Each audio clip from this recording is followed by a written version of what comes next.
The broadcast is now starting. All attendees are in listen-only mode. Hello, thank you for joining us for this Repower PVD session, Portfolio Energy Benchmarking and Prioritization Step by Step. I am Connie Umphris, Communications Manager at New Buildings Institute. Before we begin, I have a couple of housekeeping things to tell you about. First, you are muted and we cannot hear you. This helps keep the background noise down so that everyone can better hear the speakers. I want to direct you to the dashboard that you should be able to see on the right-hand side of your screen. If you are having technical difficulties and cannot see the slides or hear our speakers, you can use that question pane in the dashboard to let us know, and we will help you as we go. Please ask questions in the same question pane as they come up. We will take some questions between speakers and then again at the end of the presentation. At the end of the session, you will be given the opportunity to take a short survey. You will receive a follow-up email by the end of this week with links to the recording and slides for this session. This webinar is being recorded. I'd like to introduce Dilip Shah. He is the Building Energy Advisor for the Office of Sustainability for the City of Providence, Rhode Island. He will be discussing Repower PVD and the role of benchmarking in Providence. Pass it over to you, Dilip. Thank you, Connie. Hello, everyone. As Connie mentioned, I'm Dilip Shah, Building Energy Advisor at the City of Providence. I'm involved in the development and implementation of policies and programs that will help reduce energy consumption in our large buildings and help us become carbon neutral by 2050. Buildings are responsible for approximately 70% of our CO2 emissions.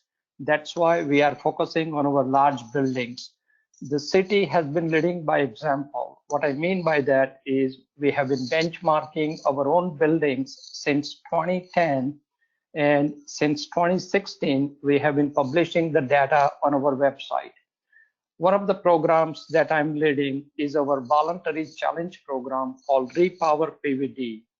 As part of our commitment to Repower PVD current and future participants, we are offering this webinar in partnership with New Buildings Institute. Having said that, on behalf of the Office of Sustainability, I welcome you all to this webinar. I will give you a brief overview of the program and then answer any questions you may have. Next slide, please. Thank you.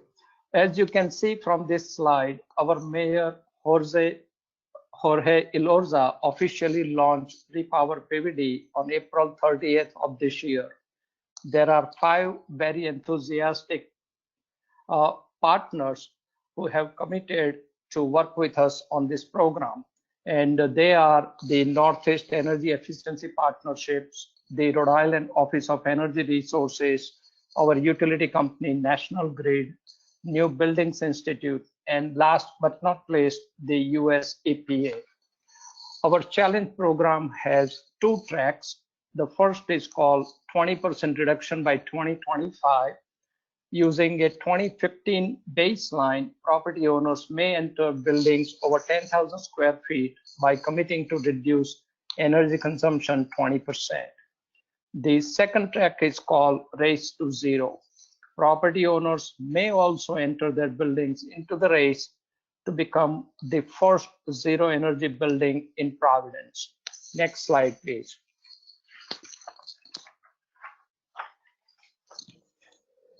So far, 6 property owners, including the city, has joined the energy reduction challenge, and a total of approximately 2.3 million square feet of real estate is enrolled.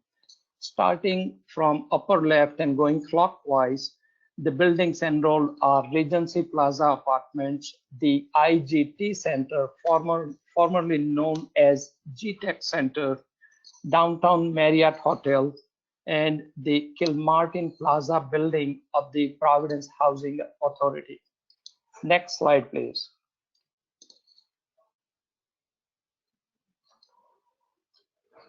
Another participant is Cornish Associates, who have enrolled 7 buildings for a total of more than 395,000 square feet. This slide shows 4 of their 7 buildings.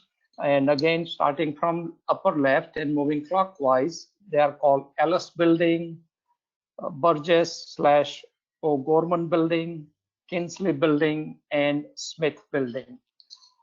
Next slide, please. The city of Providence has enrolled 10 buildings for a total of more than 992,000 square feet. 4 of those buildings are shown in this slide. Again, starting in upper left and going clockwise, these buildings are Mount Pleasant High School, Nathan Bishop Middle School, Joseph A. Dooley Junior Building, and Mary Fogarty Elementary School. Next slide, please. So far, there are 2 participants who have entered the Race to Zero track of the challenge. One of them is Jonathan Knowles, professor at Rhode Island School of Design, and his team. And the second is Truthbox Inc. Some of you may already know Peter Case, who is the founder of that company. Next slide, please. Here is my contact information as well as web address for the program where you can learn more about it and also find out available resources. With that, if there are any questions, I will answer them prior to handing this over to Connie.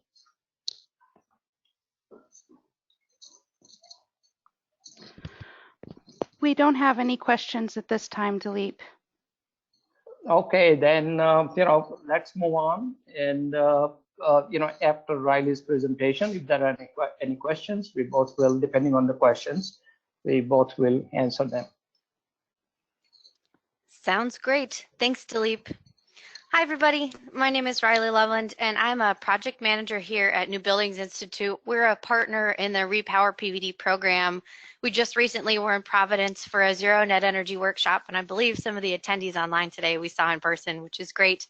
Thanks for joining us today to really discuss the importance of benchmarking and the building data that is needed for benchmarking and these fundamental steps and processes for doing so.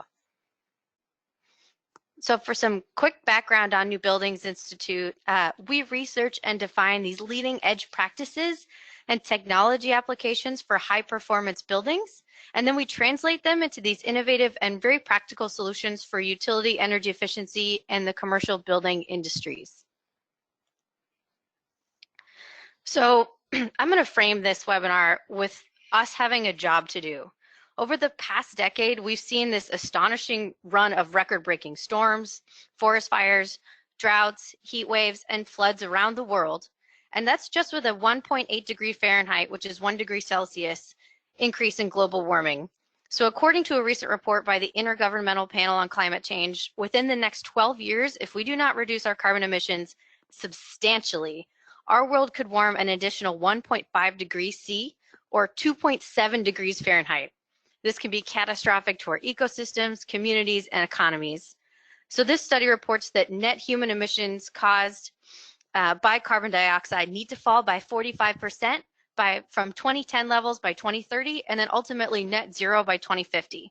So with that in mind, the energy we use is associated with carbon emissions, and carbon is a greenhouse gas. So adding more carbon from our buildings only makes this worse.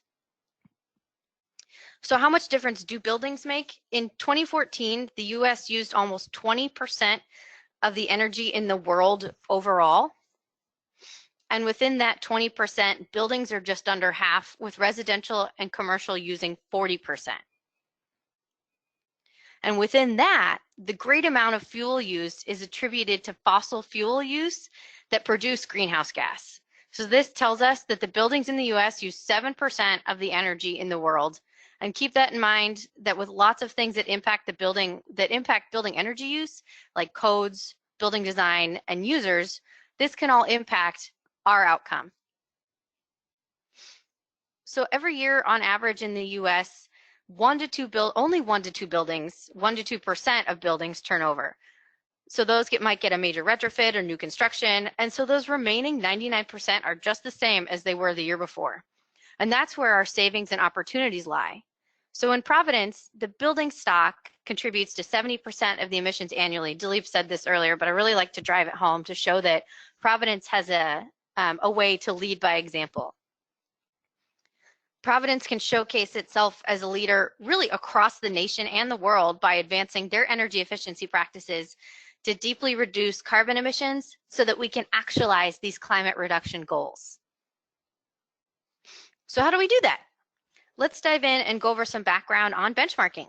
That's why we're here today, after all. So why does benchmarking matter?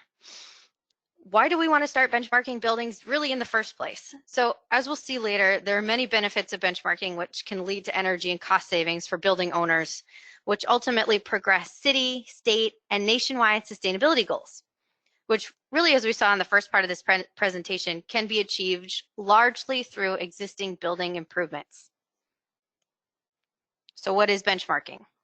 It's the process of accounting for and comparing a metered building's current energy performance with its energy baseline, or comparing a metered building's energy performance with the energy performance of similar types of buildings. That's a lot of words, and we'll dissect them as we go through this webinar. And there are really multiple ways to compare the data. You can do it over time, within and between peer groups, and as documentation of top performers. So we saw in the definition that the first part of benchmarking is accounting for a building's current energy performance. This means tracking energy data. Without knowing the consumption levels of a building, we cannot make any of the comparisons needed to ultimately plan and track operational and capital improvements which drive these energy savings. So step one, track your energy use. And step two, use that data to produce simple, understandable metrics. And more buildings are tracking their energy data. So you can see in this figure that the growth in benchmarking has been remarkable. And given that the primary tool used for benchmarking is available for free, the barrier is really very low. And since part of benchmarking is comparing a building to its peer groups, more buildings getting into a benchmarking tools database leads to more advanced and then richer comparisons between buildings. So you can see on the graph that this is through 2012, and this exponential growth through 2012 has only continued, which is driven in part by these disclosure ordinances and a growing number of building owners that are realizing the financial benefits that can come with benchmarking. So as I mentioned, part of the reason benchmarking has been growing is this increase and prevalence of disclosure ordinances. So a disclosure ordinance is a mandate from a jurisdiction, maybe a city or state, which requires the buildings to report their energy consumption by benchmarking. So as of 2018, over 25 cities, 3 states, and then 1 county have mandatory benchmarking ordinances in effect for commercial and multifamily buildings. And even more have ordinances for public and single-family buildings. And these numbers are continuing to rise as the popularity of benchmarking grows. I know that Providence, I was talking to Dilip, and he mentioned that Providence is interested in pursuing a benchmarking policy also. So just keep in mind that that's coming. So what is the impact of these early adopters and ordinances? Well, again, leading by example, Providence has benchmarked all of its 130 municipal buildings, and the rest of the city is starting to and looking to follow. And you can see on this graph on the right that around the rest of the country, 10.7 billion square feet of commercial real estate is now being benchmarked due to ordinances. And the commercial building stock, according to CVEX, the Commercial Building Energy Consumption Survey, is about 87 billion square feet. So we are well on our way to benchmarking all of our commercial building stock. So who is using this building data and why? Building owners and tenants are using it to make informed decisions. Local governments are using it to allocate funds towards a bigger need, high energy users, and to shape their policies, as I mentioned. The market as a whole uses this data to compare performance and then assign value to their high-performing buildings, which rewards efficiency. So benchmarking can be organized into several ways. You can look at the buildings one at a time or across a portfolio. People really find the most benefit across a portfolio because you can identify which buildings might need attention first. But when you look at a building, one building over several years, you can also get some really informative results and start to see energy use patterns, which can inform your decisions down the line. So benchmarking can help illuminate any issues in buildings and then highlight this path for buildings and portfolios to save energy and money in the long run. So when you're analyzing these buildings, you can start to identify those patterns I mentioned, the patterns in use which help fight the creep of poor performance. If you're paying attention to benchmarking data, you can be more aware of energy use creeping up and then find a solution before it becomes too costly, so you don't have to do any emergency last-minute management. You can also compare buildings to gauge performance across the marketplace. So now that we understand what benchmarking is, let's discuss some of the benefits. We've already kind of dove into that, but we can keep going down this path. So simply measuring and gaining awareness of a building's energy use leads to a modest but very significant reduction in energy use. So the chart on the left shows savings by building type, which is over a 3-year period, and it ranges from 2% to 11% with an average of 7% energy savings. This translates to real financial impacts. So for example, as you can see on the right, $4 million for a 100-building full-service hotel chain. That's an incredible amount of finances coming back into your pocket. So why does benchmarking just lead to using less energy? Why does just putting this on paper lead to using less energy? Because simply keeping track of energy consumption isn't going to reduce it. The real benefit comes from the information that benchmarking provides. So tracking building energy use over time can show the impact of operational changes like set points, lighting controls, maintenance work like preventative HVAC maintenance, and capital improvements like new equipment and other upgrades. Energy Star found that last year, on the whole, buildings tend to save about 2.4% of their energy per year. Some in-depth research by this company called Resources for the Future also indicated that buildings covered by disclosure ordinances in 4 early adopter cities saved 2.5 to 3% energy savings per year. And one thing to note that inside those averages lies a lot of variability, of course. Some buildings save a whole lot more of that, a whole lot more because they become aware of some major issue. And many times these issues are not necessarily related and are more of a non-energy benefit that saves energy. But fundamentally, the ability to identify how much energy and money has been saved by these projects is critical to keeping the momentum going for a building owner or manager that might be interested in managing operational expenses and overall their energy footprint. So tenants directly and indirectly control a significant portion of energy use. So with benchmarking data, tenants can better understand the impacts of their actions on building energy use and operating costs. Tenant education and behavioral change strategies are integral and truly integral to effective energy management programs for the whole building. So aside from energy savings, there are some other noteworthy benefits. First, there are huge implications in the real estate market. The vast majority of the cost of a building over its lifetime really lies in its operation, like its utility bills. So for large buildings especially, this can be factored into the value of the building. Buildings with lower energy consumption have lower operating costs and therefore have higher net operating incomes. The Green Building and Property Value Guide that's from IMT and the Appraisal Institute shows that energy savings of 2.5%, in line with what we saw from the benchmarking ordinances, has a direct effect of around 75 cents per square foot. And so appraisers are beginning to take these impacts into account. So in California, a building's energy use must be disclosed at the time of sale because benchmarking allows buildings to be ranked.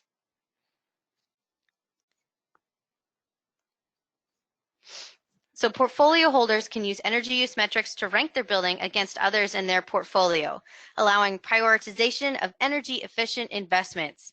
Portfolio holders can use metrics as the basis of an energy management plan to drive continuous improvement. And then policymakers can really track these markets that need the most assistance to reduce overall consumption across markets. I actually should have mentioned something on the last slide too that just came to mind, is that another important benefit of energy benchmarking is this capacity for fault detection, so that you can keep track of the energy your building normally consumes, so that outliers become really easy to spot. A spike in energy use 1 month can be a red flag for a building owner, and too often these issues with buildings that arise go undetected and can lead to serious maintenance problems and emergency replacement situations, and really not to mention wasteful energy consumption. So what exactly goes into benchmarking and energy use metrics? What kind of information do we need to give us a meaningful understanding of our energy use?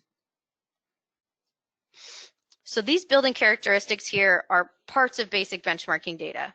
And remember that part of benchmarking is comparison to peer-to-peer buildings, which means that these buildings need to be characterized in order to sort them into these peer groups. You want to compare, commercial buildings to commercial buildings as opposed to a residential to a commercial building. So the main characteristics are the building type, like an office, a hospital, school, the building size, which is typically in total square feet, and the occupancy, or the total number of people in the building over a given time period, which is usually a week. Other characteristics may include the percentage of conditioned space, operating hours, or even the number of computers, depending on the building type. Additionally, it's important to capture all of the energy coming into the building to get this complete picture, which means tracking the electricity from the grid, the electricity generated, other fuels such as natural gas or oil, or district energy like steam, geothermal, or anything else that might be in your building, and really anything else that the building consumes in one way or another. And this is a key piece here, is that benchmarking must always be based on consistent data sources. This says it kind of at the top of the slide. If you input inconsistent data, you'll get inconsistent results. Garbage in, garbage out. If we were in person now, I would make you repeat that all back to me. So energy use intensity, or EUI, is the most common benchmarking metric, and this is measured in total energy use from all the sources: gas, electric, on-site solar, etc., in kBTU per year. And this is divided by the building size in square foot. So to understand EUI, you need to note that there are two definitions of EUI. EUI can take into account the losses from converting raw energy sources into consumable energy at the building level with a site or a source distinction. Losses from energy generation, transportation, and so forth are the primary difference between site and source EUI. So the simpler of the two, the top one there, site EUI, is calculated with the total energy use of the building at the meter regardless of the source. So that means that natural gas, electricity, solar PV, etc., are all converted into one unit, kBTU, and counted equally. So the Repower PVD program uses a weather normalized site EUI that compares EUIs using 30-year average temperatures. And then the second one here, a source EUI, takes into account the total upstream energy that the building consumes, which means it's always larger or equal to the site EUI. I'll show you an example here on the next slide. So in this example, the source EUI is about twice as high as the site EUI. So the exact difference between the site and the source EUI is a function of the fuel mix of the building, as well as the building's location. So different regions of the country have varying energy sources. But typically, a source to site factor is 2 or 3 to 1. And for example, in your area, the source to site factor for the Northeast is about 3. So EUI can be understood like miles per gallon in a car. The lower the EUI equates to more miles per gallon. With efficient equipment or an efficient car, you need a lot less energy or gas to get where you're going. So if we were to soup up a clunker, we'll get 4 times the savings than we'd get if we tried to squeeze more efficiency out of today's most fuel-efficient cars. Same idea with buildings. So a common tool for benchmarking and what the City of Providence uses is Energy Star Portfolio Manager. I mentioned this earlier on. This is free and the most common tool used. So let's discuss how to use this program in some detail so that you can start with your own projects, because I'm sure as soon as you hop off of this webinar, you'll get started. So gathering data is arguably the most important step to benchmarking. You'll need to do an inventory of all of your buildings and their characteristics like square foot, building type, and energy meters on those buildings. I mentioned this in a prior slide. so please refer back if you need to. You will also need to find where your energy data comes from, like bills and invoices, or if it's on-site metering. You may need to map your meters to the buildings to understand if there are multiple meters per building, multiple meters on site, or even multiple meters on a campus. This can be time consuming and tricky, but it'll work out in the long run. And of course, if there are any issues or any questions on how to go about that, feel free to use New Buildings Institute, Repower PVD, or any of its partners as a resource. Many building types are possible in Portfolio Manager. There may be a couple of buildings that don't fit into Portfolio Manager, but that's honestly rare. And generally, all your buildings will be benchmarkable. So once you complete your full Portfolio Manager building profile with your building characteristics, your energy data, and energy score, or you'll be assigned an energy score of 0 to 100, which assesses your performance by percentile. These buildings are normalized for climate, occupancy, size, and other factors, and then ranked by energy consumption against the year 2012 commercial building stock, which comes again from that CVEX, the Commercial Building Energy Use Consumption Survey. So I'm going to go over fairly quickly, but fairly in depth also about how you'd begin to benchmark with Portfolio Manager. And of course, the first step is to register and create your login. You can do this by going to energystar.gov and scroll to the right-hand side to log in with your account or register. So for this exercise, let's just set up a new account. So we'll click register.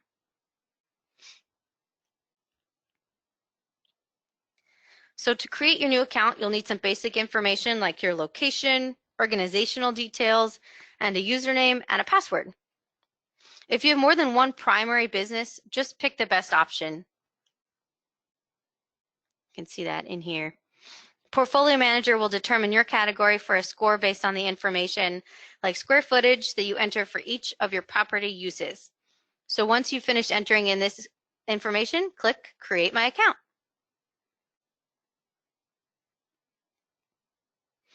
This will then take you to the My Account landing page or the My Portfolio tab. This shows your account information at the portfolio level. This page has charts that track portfolio performance. And for now, my account only has one building, but as you build your portfolio, you'll start to see a list of all your properties here on the right-hand side. That's right here. As well as any account notifications will be up here. So let's add a property by scrolling to the top left side and clicking the Add Property button. And just a note before we create this property, once you actually create your account, your landing page may initially look like this. So this page is really helpful because it gives you some additional resources for beginning to benchmark. However, going forward, it will traditionally look like the page on the previous slide. You'll see that it gives you kind of a quick start for a bunch of the different first steps up here. So to continue setting up your property, and just to note that you can create a test property that will not be included in your portfolio level metrics if you need to. So there's more information about test properties on the bottom right-hand side of the page. So to add a property, you will initially need only 3 pieces of information. First, you'll need to choose the property's primary function from the drop-down list. And for this demonstration, I chose the library, which, as you may have noticed, I've named after myself. Maybe there is one out there somewhere. And if you're unsure of your property type, you want to select the property type that best reflects the activity that the majority of your building is. And finally, you'll need to select your property construction status. It can be existing, it can be a design project, or again, a test property. And then click Get Started. You'll be directed to a page where you will enter in more property details, such as the property name up here. Make sure there's a unique name for each property location, and then include location, year built, square footage, and your occupancy. You'll need to include parking if it's not separately metered. That's down here. But we recommend that if it is separately metered, that you include this as a separate property. And then you click Continue. This next page is a summary of the building information you just entered. And this is where you'll define and enter in all of your building uses. So here's where you'll add specific or details specific to each building use. And for more information on each use detail required, you can scroll over the title like gross floor area, this blue part here. This is where you'll enter in all of the information, and a box will appear, this little box right here. Red asterisks mean that the information is required for Portfolio Manager. And if the building does have a secondary use for part of the square footage, you'll need to include this by adding another use type from the drop down. That's right here.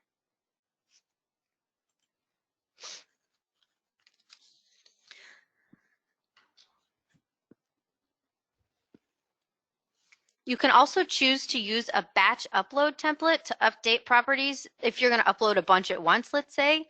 But please note that this can be tricky, so pay attention to the details required and the instructions on the template. These templates are very well done. There are instructions located here, and you may need to break out your different uses like your parking, swimming pool, wastewater treatment plant. But the instructions are very clear, so make sure to follow them. Once you've completed adding your property, you'll be taken to the new property summary tab. This is your main dashboard at the property level. Remember, there's the portfolio level and the property level. So this page includes your property profile, which is up here, calculated energy metrics, which will be right here, and performance trend charts, which will be right here.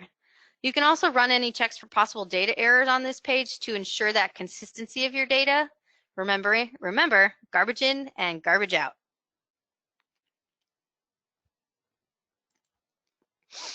If you then scroll to the Details tab, the information you gave when setting up your property are listed here. You'll find your property information here, your Portfolio Manager ID number, and property use and use details, as well as the option to add other types of use to this property.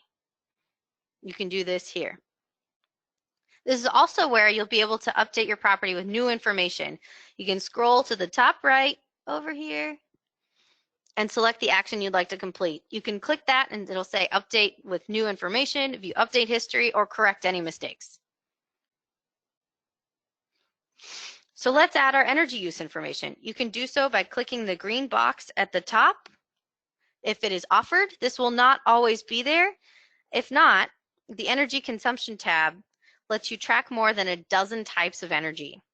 And as you can see here along the tabs at the top, you can also track water and waste. So once you've located yourself to the energy tab, you'll first need to add a meter by clicking Add a Meter.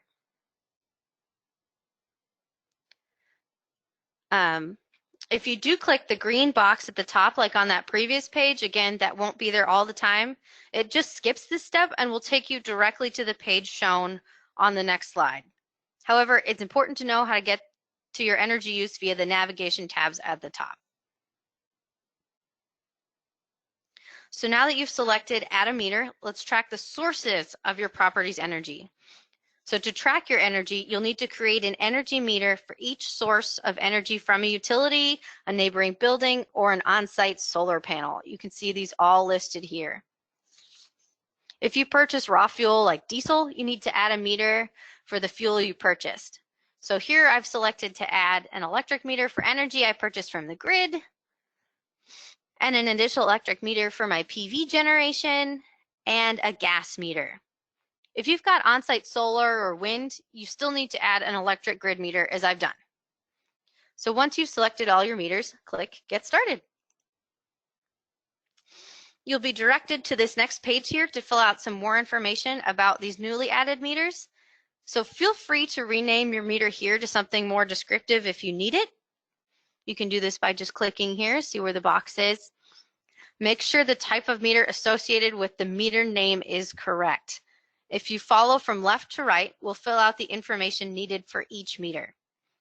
So you need to select the units for your data for this meter that you'll enter your data in as. So right here, we have chosen kilowatt hours.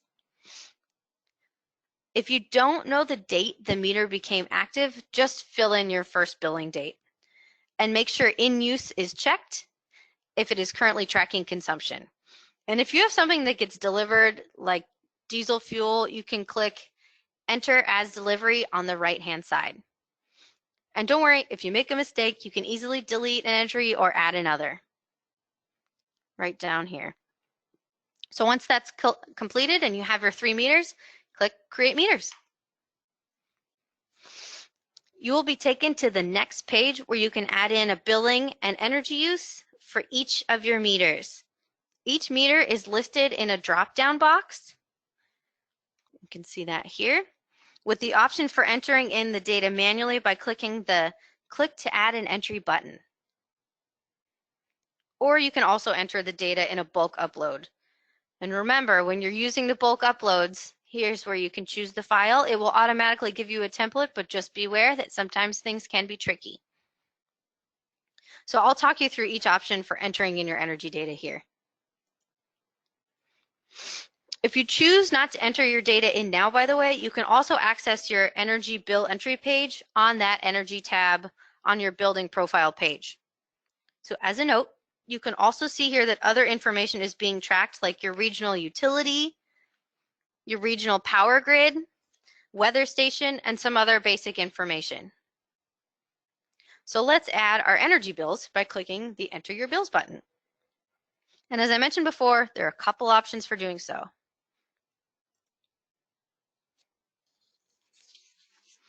So to enter your bills manually, you'll select which meter you will start with by using the drop-down at the top of the page. I will do the electric grid consumption meter first. You can select the basic meter drop-down to review your meter information. That's right here. To double check that you're entering your data into that correct meter.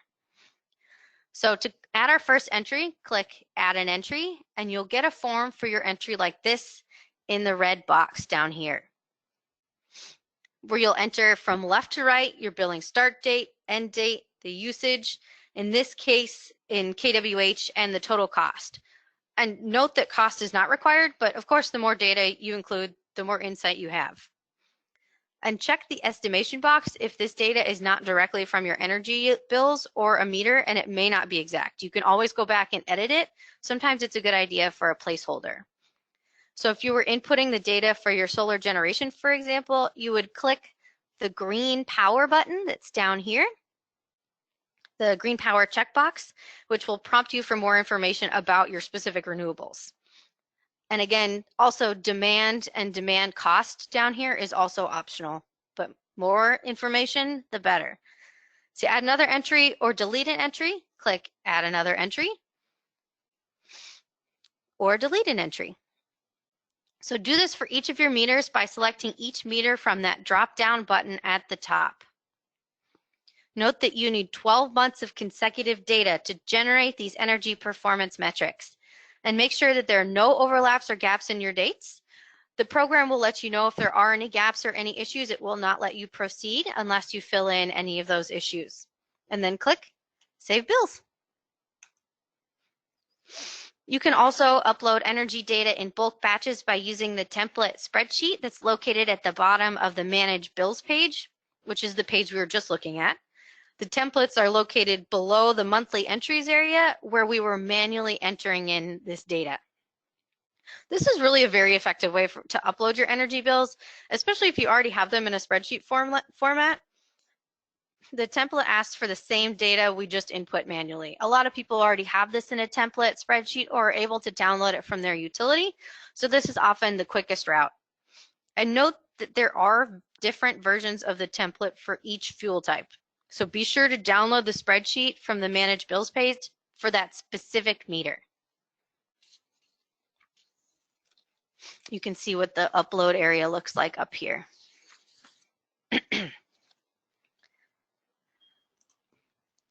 So the third option really for upload is to have your utility provider automatically upload your bills each month. So you can work with them to help you do this if it's offered. Make sure to check.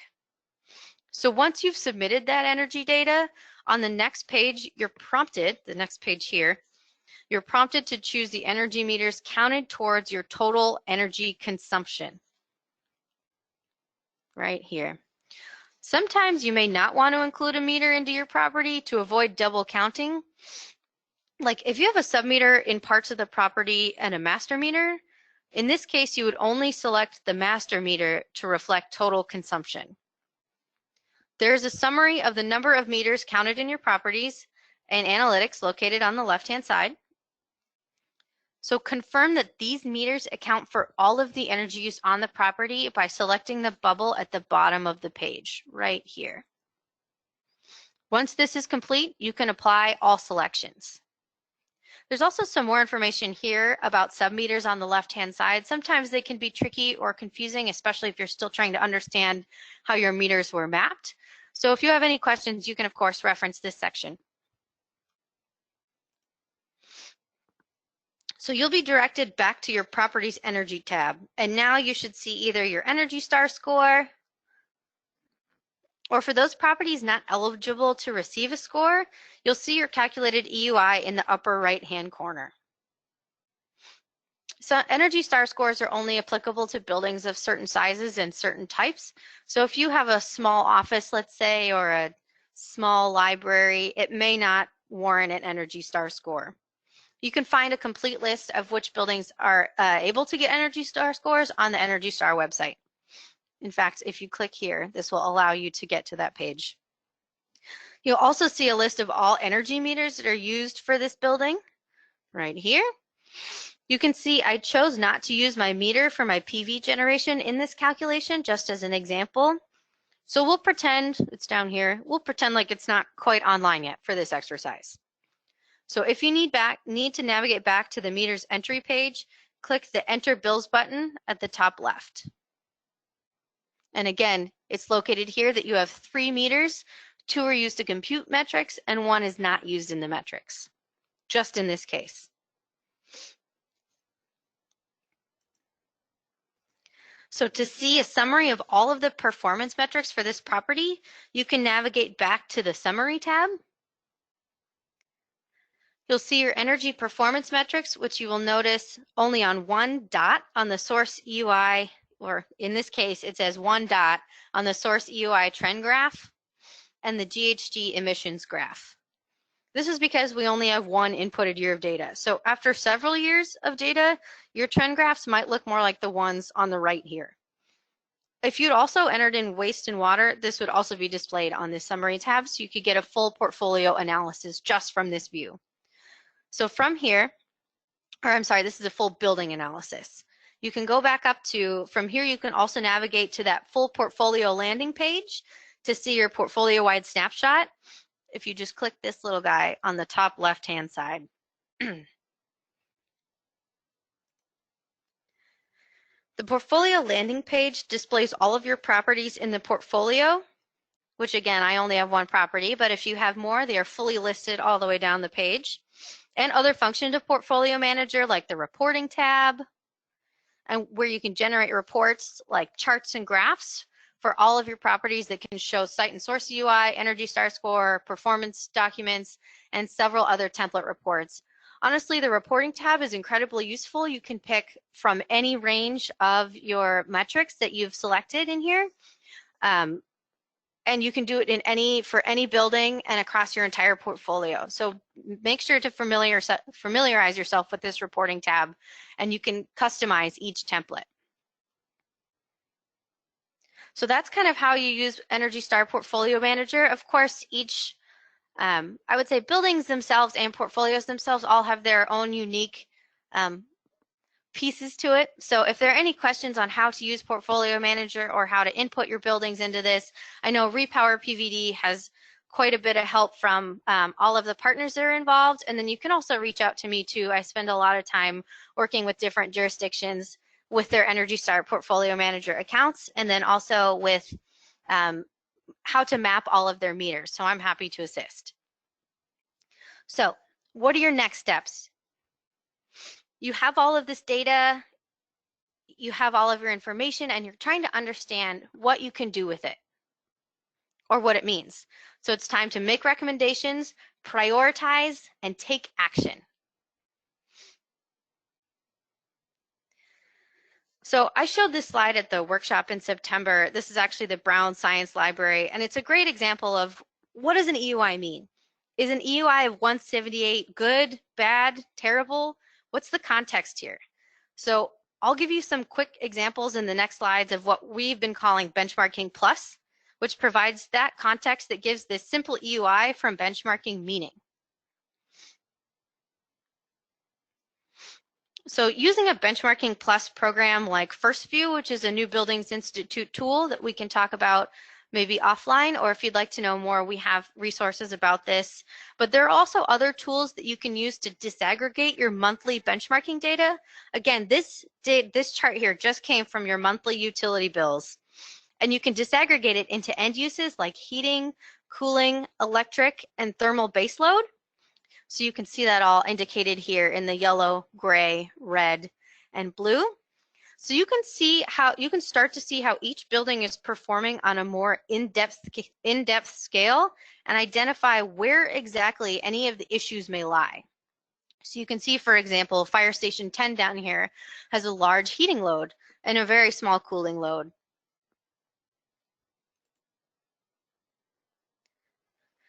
So not only is it important to look at the end use breakout data like I just showed, but also to compare EUI to the total consumption. So the EUI, the chart on the left here is the building EUI broken out by end use. This is for a bunch of K-12 schools. And then the chart on the right here is total consumption. So you can see that a building may be a high user, but might have a lower EUI. So again, for a closer look here with some of the buildings highlighted, a high EUI might not mean high energy consumption. You could have a really small space that uses a lot of energy per square foot, but really not a lot overall. And since we're kind of contextualizing this and talking about this in terms of greenhouse gas emissions and energy use reduction as a whole, this can really shift your prioritization about which buildings you might want to pursue for a retrofit project. This is going back to that 99% of buildings that are currently existing. So for example here, this high school has a high EUI and a high total consumption. So this might be a higher priority to address than the middle schools with high EUIs, but overall less energy consumption.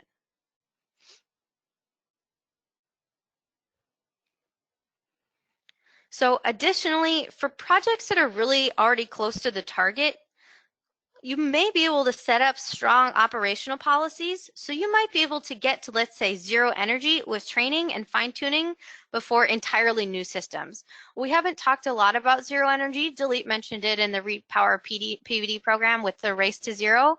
But ultimately, we would really like buildings to get to zero energy. So these are buildings that consume as much energy as they produce on site. And a lot of these buildings, as you can see, might be able to just get to zero energy, these schools down here, let's say, with just some operational improvements, because we say that an average EUI for a zero energy building should be between 20 and 25. So here's the EUI line for a zero energy building. These, of course, over here, the bigger buildings may need a little bit more assistance and may need some bigger upgrades, but the ones closer to the target of 25 or less, or 22.3, which is our average Z&E verified building from the New Buildings Institute database of zero energy buildings, these buildings may be closer to zero energy and might actually be a great place to start. So really, now that you've been given the understanding of what benchmarking is and these tools to benchmark and the context of how you can put this data to use, please let us know if you have any questions. I've mentioned this a few times that, we're your resources, both us at NBI, the Repower PVD program, and all of its partners are here to help. So for a quick overview of what we talked about this very quickly. A lot of times what we talked about here on the webinar, we put into a 3-hour-long workshop. So you guys kind of got the quick overview. So if you'd like more in-depth information, we'd love to pass that on. Benchmarking leads to energy savings. You can use it to track building performance. And if it's required by a mandatory disclosure or when Providence starts to set up its benchmarking policy, these buildings can lead to incredible energy efficiency savings. So you can track building characteristics and energy usage, and you do it by recording data and calculating your key performance indicators, which you can use to set your energy efficiency goals. You can use benchmarking tools like Portfolio Manager. And then once you have all of that data, you're able to identify and prioritize your buildings for energy efficiency upgrades. So, that's it from me. And gosh, I am right on time.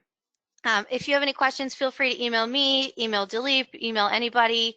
If you have any questions, I'm going to turn it over to Connie to pass the questions around. And thank you so much. All right, we don't have any questions yet.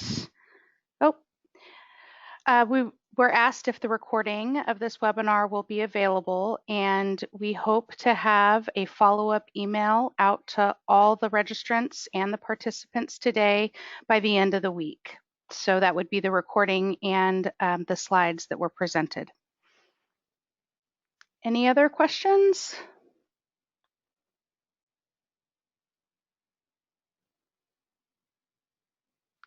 Dilip, did you have anything to add?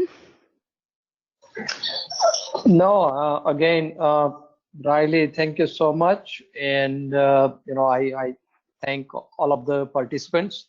You are more than welcome to ask any questions that I know so far we don't have any, but if something comes up. And if you cannot think of any questions now, but question comes to your mind later, please feel free to email me or email to Riley, and we will be more than happy to answer your questions.